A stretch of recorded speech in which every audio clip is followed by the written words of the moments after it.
Seats aren't available for non-family, so you'll just have to stand. When I went to a restaurant to celebrate my grandson Tyler's milestone celebration, I found that there clearly wasn't a seat for me as we entered the designated room. As I exchanged glances with the relatives who had arrived at the venue at the same time, a shocking statement was thrown at me by Nicole, the wife of my eldest son, Roger. Although I initially felt a rush of anger, a tap on the shoulder from my brother Philip calmed me down, and I found myself saying, "I guess we should head home then." To my surprise, everyone present immediately responded with, "Yes," to my question, prompting us to make a U-turn on the spot. Despite hearing shouts and the loud noise of breaking dishes from behind, I ignored them and headed home, where I immediately took a certain action. My name is Marie, a 54-year-old office worker. I work for a company that operates multiple restaurant locations, and although I am officially listed as a store advisor, I mostly work from home. This is partly because I was born with a handicap in one leg, and though I don't use a wheelchair, I cannot walk without the aid of a cane. This makes me hesitant to go out to crowded downtown areas or use public transportation. Embarrassingly, I don't visit the restaurants my company operates very often. Of course, I'm fully aware that this isn't good. However, since losing my husband Simon suddenly to illness 2 years ago, my life has felt devoid of any excitement. Now, I live alone in a smaller condominium arranged for me by my brother Philip, after giving the condominium where I lived with Simon to my married son and his wife about 3 years ago. Some people ask if I'm lonely, but when weighing the freedom of being alone against the loneliness, the appeal of living freely wins out. Part of this is because my relationship with my son's wife, Nicole, is the worst. Nicole is 8 years younger than my son, Roger, currently 24. She is stylish, beautiful, and was popular as an active college student model while attending a prestigious university. I've heard she appeared on TV several times. She was expected to become a news reporter with the title of Miss University, but she got pregnant with Roger's child during the summer of her junior year and they had a shotgun wedding.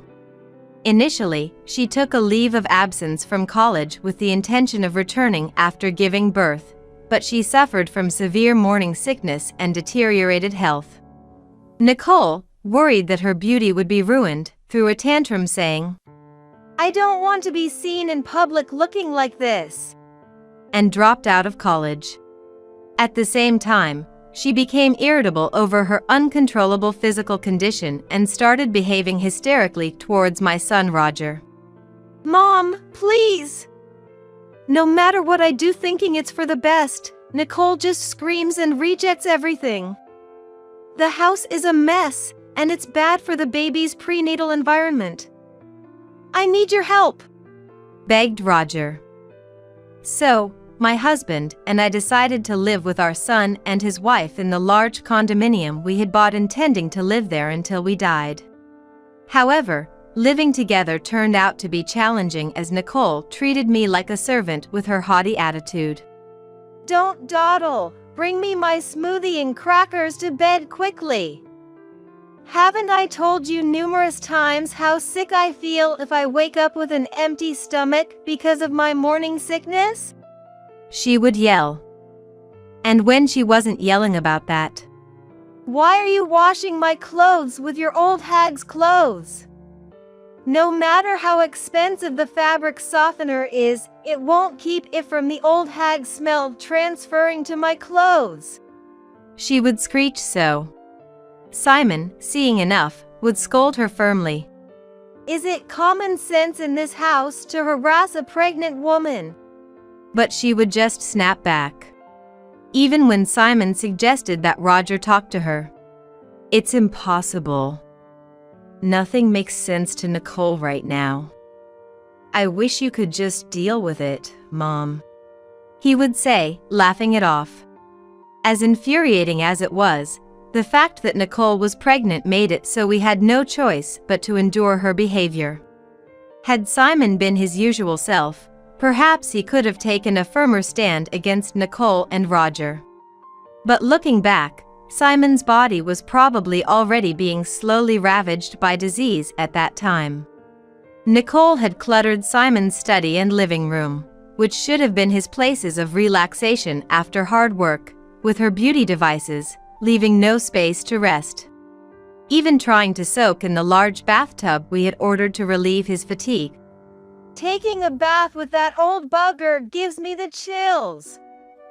Just use the shower stall instead. I was met with such verbal abuse. Yet, Simon, arguing with those two just tires me out more, he said, deciding it was best to just endure it himself. Seeing Simon's attitude, Nicole and Roger, far from reflecting, escalated their tyrannical behavior even further. Even as I busily managed the household chores, dragging my ailing leg around, they paid no mind. I never want to end up like that disgraceful old hag, no matter how old I get, she said, dissing me to the visiting beautician while pointing at me. The beautician was at a loss for words at the sheer nastiness of their comments, but she didn't care.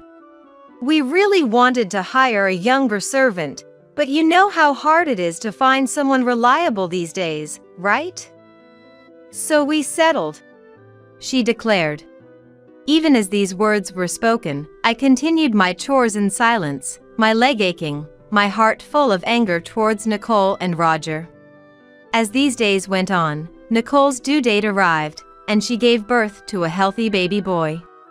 Holding his first grandson, named Tyler, Simon teared up a bit when the tiny hand tightly grasped his finger.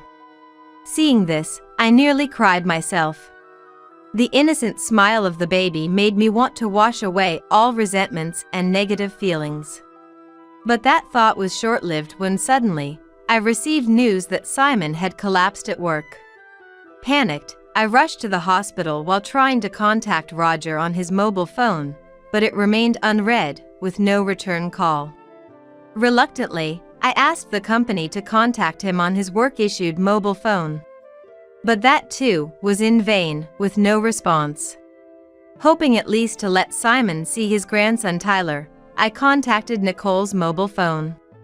I asked her to bring Tyler to the hospital, but I'm in the middle of a hair treatment at the salon, so it's impossible. She laughed and refused. Then I'll come to the salon to pick up Tyler myself. Do you really think I'd entrust a baby to an old hag who can barely walk with a cane? With that, she hung up the phone. Still, I didn't give up and kept calling Nicole and Roger's mobile phones, but in the midst of this, the operating room light went off. Then, the doctor came out and informed me that Simon had just passed away. My memories of the time that followed are a complete blank. All I can recall is a hazy scene, as if viewed through frosted glass. After the funeral, which took place amid this haze, I came down with the flu. Nicole, the baby might catch it, which would be terrible, exclaimed dramatically and told me to leave the house immediately. Already emotionally damaged by Simon's sudden departure and physically weakened by fever and cough, I had no energy left to argue with hysterical Nicole. Barely managing to get dressed, I left the room but collapsed in the entrance of the elevator hall. Thankfully, the concierge called an ambulance, and I was rushed to the hospital. According to the doctors, I was on the verge of pneumonia. Later, my brother and his wife and my nephew Urban, having heard of my condition, took care of everything. There's no need to visit the hospital. She's been admitted, she's safe. There's nothing to do there, and it would be terrible if the baby caught something, Roger and Nicole said, not even bothering to visit. Outraged by their attitude, my nephew and his wife. Even if you return to the condo after being discharged, you'll just be exploited by Nicole again, suggested I stay with them for a while instead. Indeed, returning to the condo would mean resuming a servant-like existence before even regaining my strength. However, staying at my brother Philip's house, where my sister-in-law's parents lived, was not an option due to infection prevention concerns, making my nephew's offer a welcome one. Deciding to accept their kind offer, I planned to first return to the condo to retrieve Simon's photos and personal items left behind. My nephew Urban's wife Olive, who was worried about the situation, decided to come with me, and when we visited the condominium for the first time in about a month, we found it in a terrible state. What is this mess? Dirty glasses and dishes are piled up, and the garbage disposal is clogged. What a horrible smell! The living room was no different, with delivery food containers scattered everywhere. The bathrooms and bath were in a dire state as well. I wondered how they could raise a baby in such filth. As Olive and I stood there in disbelief, Nicole, apparently already drunk though it was just past 2 p.m., returned with a couple of friends. Noticing us standing in the living room, turned into a garbage house, Nicole looked surprised for a moment but then quickly put on her usual smirking face and said, "So you're finally back. Then get to cleaning this room right away." It got all messy because the old hag slacked off. Olive was furious at this brazen attitude. She quickly approached Nicole and said, "How dare you speak to Roger's mom like that? After all she has done for you, and you just kicked her out the moment she got the flu," and retorted sharply. But Nicole and her friends just laughed it off. Birds of a feather flock together. Friends of unreasonable people are, unsurprisingly, unreasonable themselves.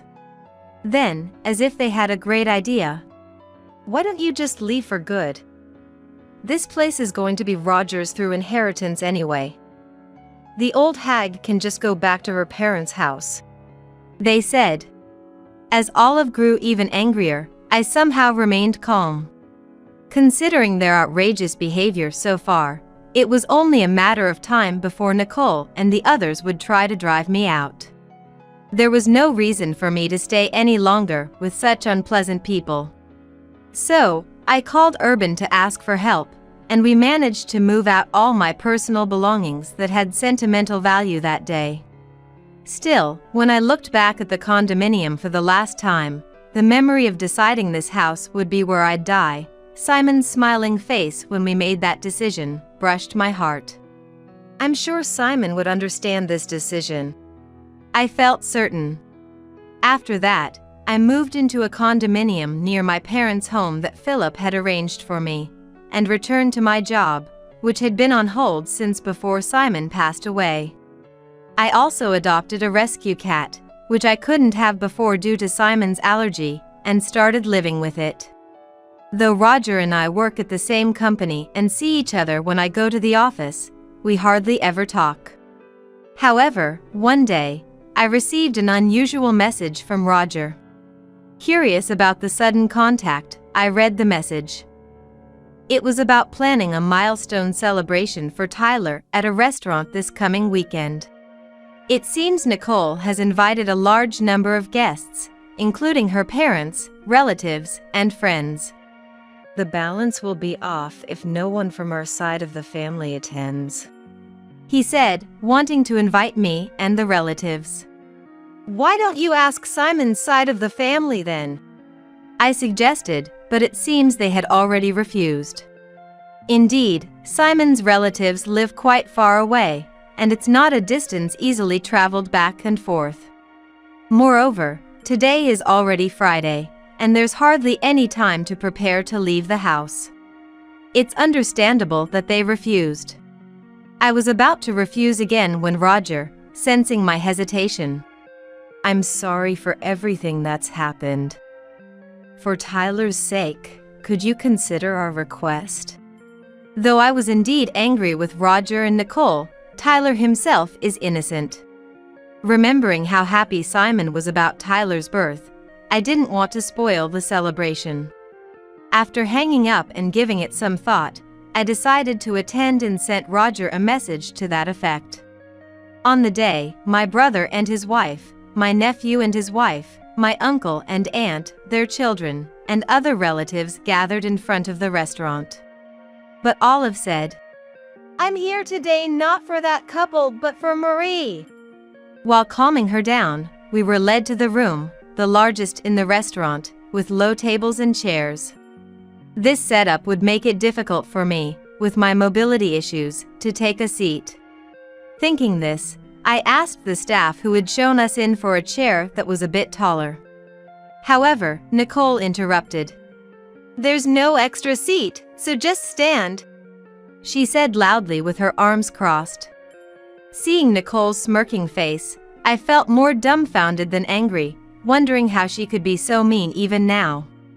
Then, impulsively, I called out to my relatives standing. "Shall we go back home then?" Without hesitation. Yes. They all responded. The guests on Nicole's side became unsettled by this. Parting the crowd, Nicole's parents came forward, apologizing to me and my brother and his wife while hurriedly scolding Nicole. But Nicole, scolded in front of her relatives and acquaintances, became angry and started throwing anything she could get her hands on, like vases, framed pictures, and dishes. Screams, shouts, and the sound of things breaking filled the room, but we left without paying any further attention.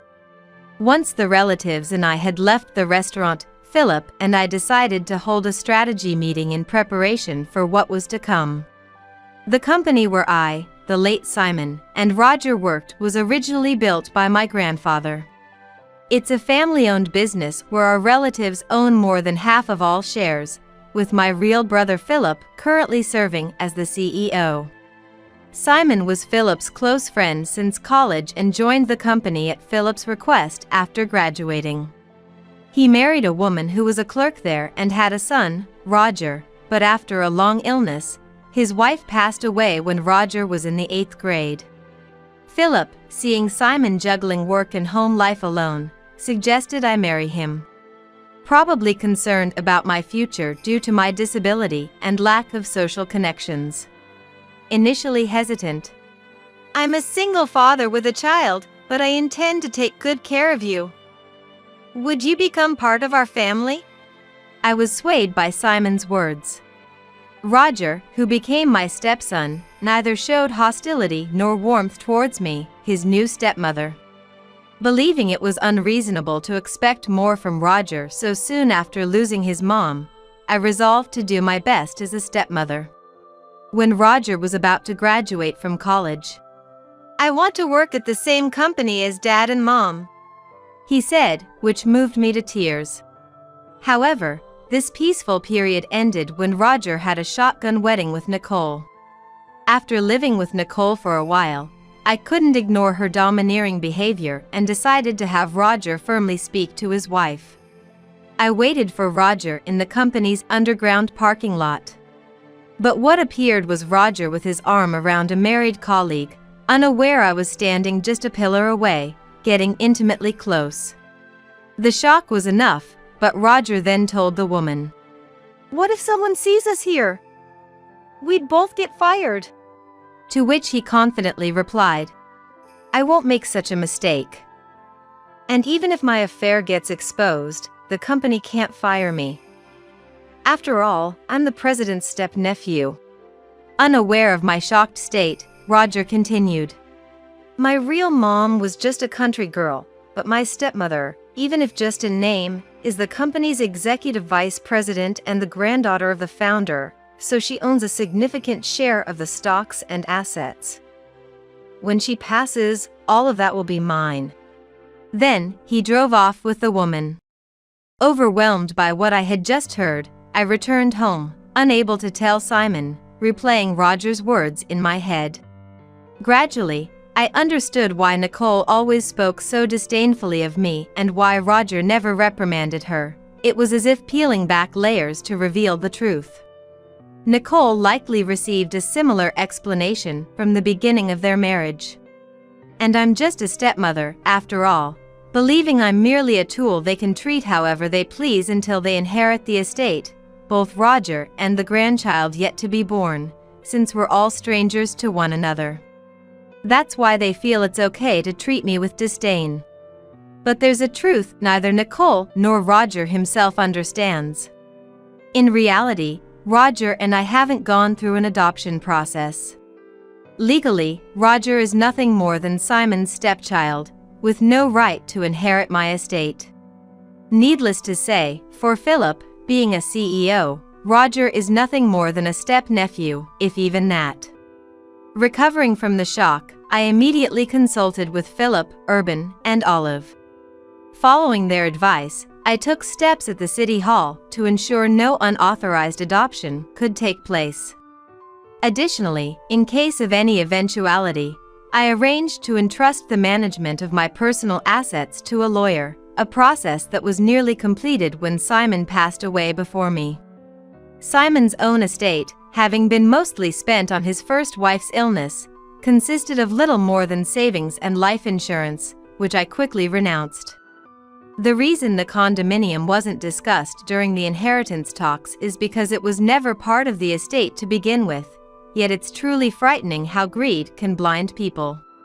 Roger and Nicole, thinking that condominium was Simon's, probably rushed to kick me out after I renounced the inheritance. The reason I quietly backed down was not just because I wasn't in the best of health, but I also pitted young Tyler, not wanting to disrupt his living situation drastically. But this time, I've reached my limit. Originally, I intended to file for an eviction due to illegal occupancy of the condominium during the milestone celebration, so I promptly began the process with my lawyer. Nicole's parents dragged her daughter to the company to apologize. We were told by Nicole that we shouldn't visit because she needed to get along with the family of the person she married, that the birth and everything would be managed by Roger's family since an heir is being born, and we took her word for it. We had no idea things had come to this. We're truly sorry. No sooner had they been let into the living room than they apologized over and over, but it was too late for regrets. Hearing the commotion, Roger also came running. I had no idea my wife could be this unreasonable. I truly am sorry for what I've done to Mom. But when Nicole started crying and he said to her, "We're getting a divorce. Take the kid and get out of that condominium." The look he gave me, almost groveling, truly sent shivers down my spine. Seeing my reaction, Philip looked at Roger with a cold gaze and said, "You know that store is part of our company's chain, right? Considering the fuss you've made, you'll both be paying for the damages. As for you, stay home until you receive an official summons from the company," and firmly kicked everyone out of the reception room. Afterward, Philip, my brother, began preparations to fire Roger, consulting the company's legal advisor. Right after the milestone celebration incident, he was furious, saying, "Not only is Nicole's disgraceful behavior appalling, but Roger's negligence in letting her run wild is just as bad. They even destroyed store fixtures and decor. Firing him is only natural, right?" Though he was initially adamant about firing him immediately, the other executives calmed him down, explaining that a disciplinary dismissal made in anger could disadvantage us in a lawsuit. So, we turned to a law firm, introduced to us as being filled with capable lawyers, on a recommendation. True to their reputation, they did an excellent job, providing indisputable evidence that was more than sufficient to fire Roger. A week later, Roger, having been temporarily relieved from house arrest, was summoned to the head office meeting room, seemingly prepared for his dismissal, perhaps having gathered some inside information. Despite arriving with a lawyer, the sheer number of attendees overwhelmed him.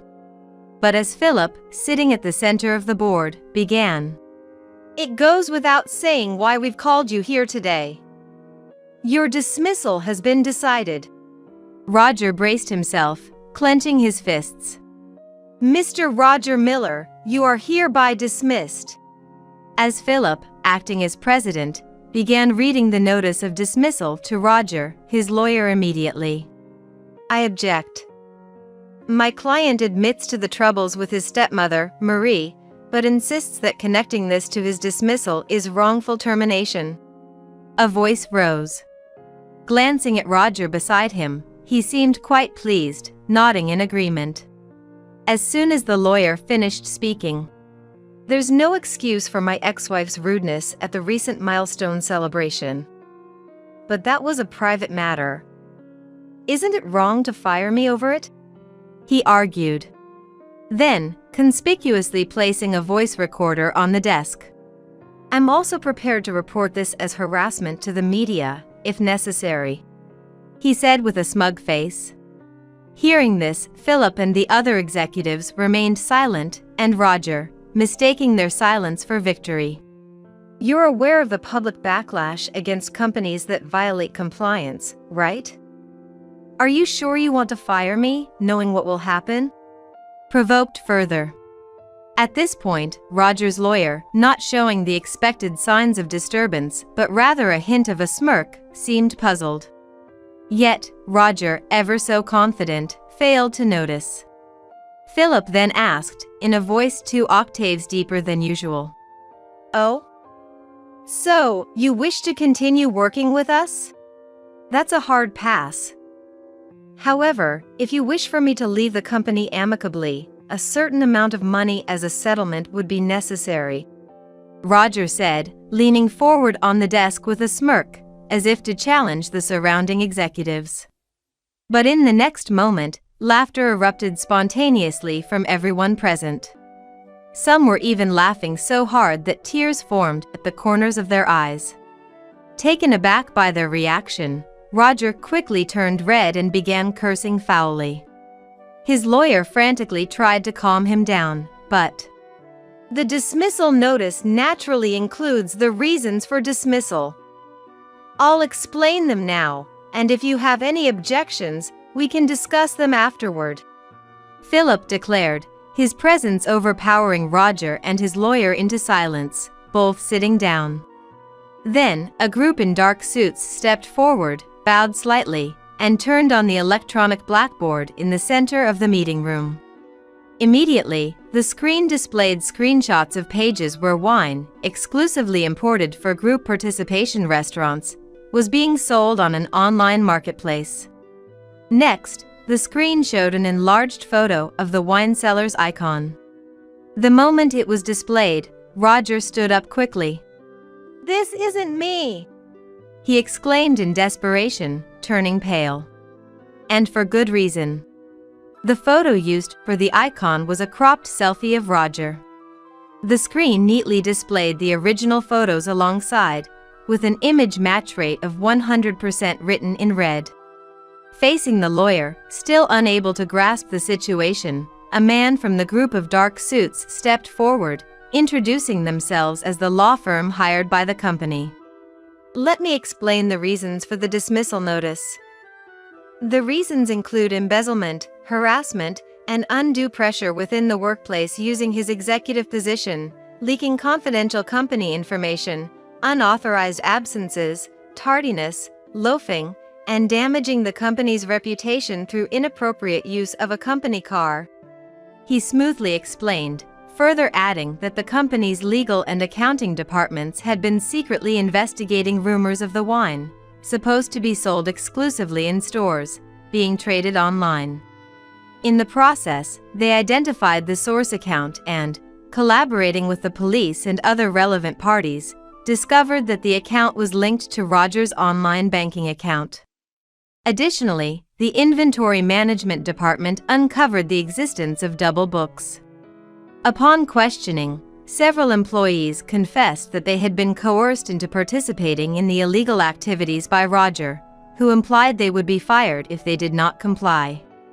As this explanation unfolded, Roger was sweating profusely, but his complexion turned even paler at the next images displayed.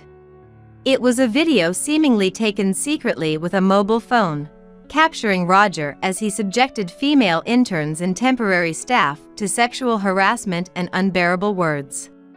Roger's lawyer, standing by, couldn't take his eyes off the repeating video, mouth agape. Next shown were images of customer information meant for our company being sold to a rival company and a USB drive containing original recipes, alongside an envelope bearing the name of the rival company's legal counsel. Seeing this, Roger's face turned from pale to ashen, and his hands trembled on the desk. Our lawyer continued without hesitation, explaining why the USB was transferred from the rival company. Actually, suspicions about the source of this confidential information had arisen even before it was utilized. Upon rechecking the acquisition method, it was found that an employee of the rival company had obtained it from Mr. Roger Miller in exchange for a significant amount of cash. He explained. The rival company quickly dealt with the involved employee and returned the data to us, along with documents clarifying the factual situation. Roger's lawyer, taken aback by the continuous revelation of Roger's misdeeds, listened in stunned silence.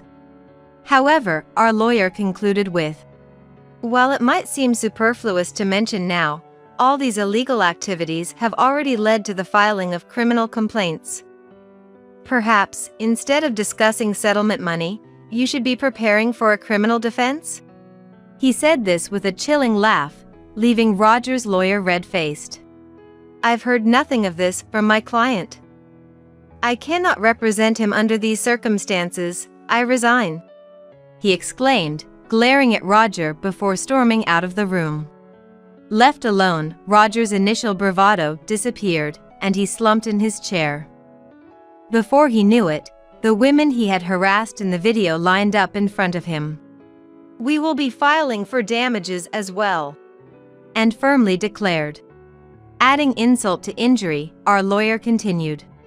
"Moreover, it has been confirmed through social media posts that you've been unfaithful with multiple women using company resources, even during work hours, and engaged in inappropriate actions in public. The company will, of course, include these actions in its claims for damages, so please be prepared for that," he stated, not a smile in his eyes, but speaking pleasantly. Roger finally collapsed from his chair, sitting on the floor in defeat. As Philip and the lawyer had declared, Roger was swiftly dismissed for misconduct. In the investigation that followed, Roger, who was interrogated for embezzlement, tried to negotiate a settlement to avoid a prison sentence. However, finding a willing lawyer proved difficult, and he struggled to even pay the retainer fees. Eventually, he managed to cover the lawyer's fees and compensation payments using the inheritance from his father, avoiding jail time for embezzlement. Yet, unable to prepare for the compensation claims for leaking confidential information, the emotional damages claimed by the women, and the defamation lawsuits, Roger found himself buried in debt. Nicole, understandably furious at being quickly discarded by Roger for his own protection, filed for asset division, damages, and child support. In a defiant stance, Roger demanded, "Then, let's have a DNA test for the child," prioritizing the investigation of paternity over financial concerns. Confidently agreeing, Nicole was shocked when the results showed the child wasn't Roger's biological offspring.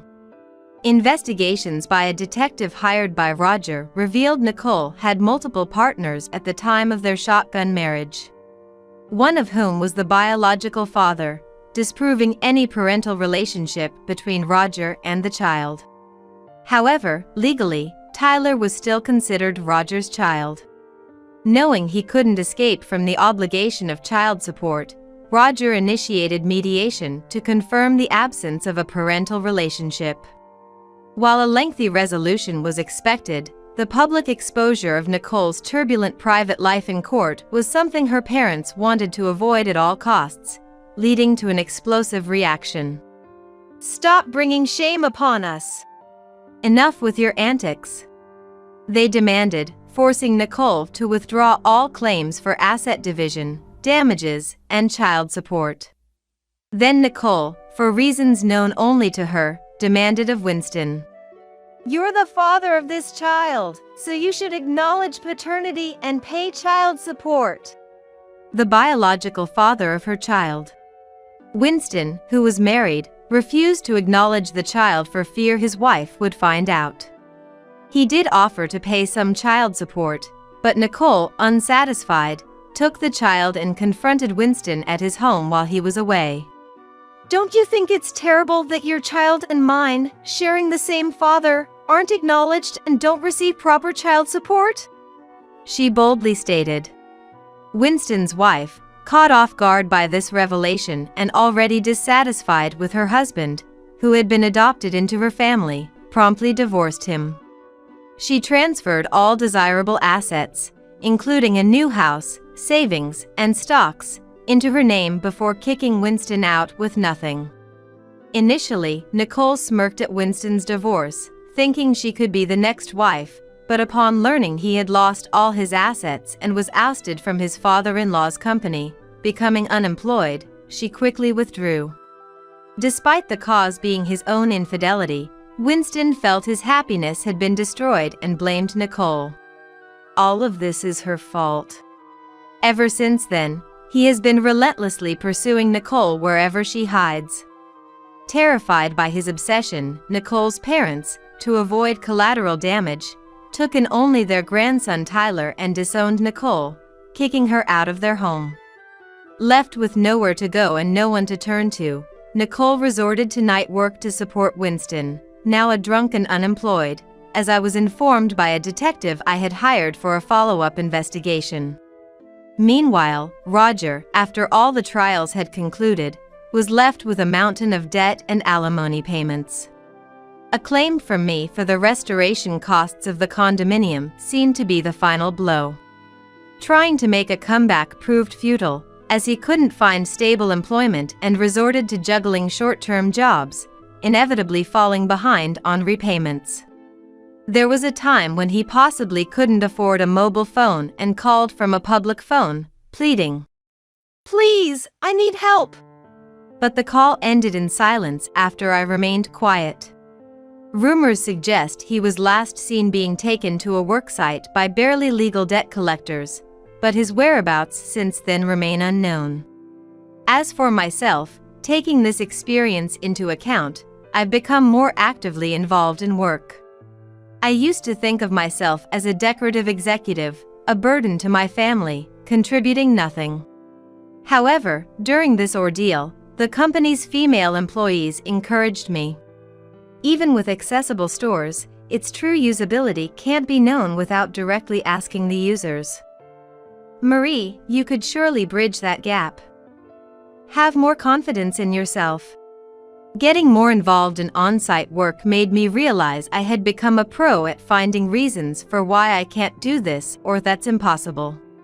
Regretting not realizing this sooner, I'm now 54 with 11 years left until retirement. Rather than mourning the irretrievable past, I'm determined to make the most of these next 11 years. My current goal is to earn an extension of my retirement from Philip and our relatives and to report this achievement to Simon, who has passed away.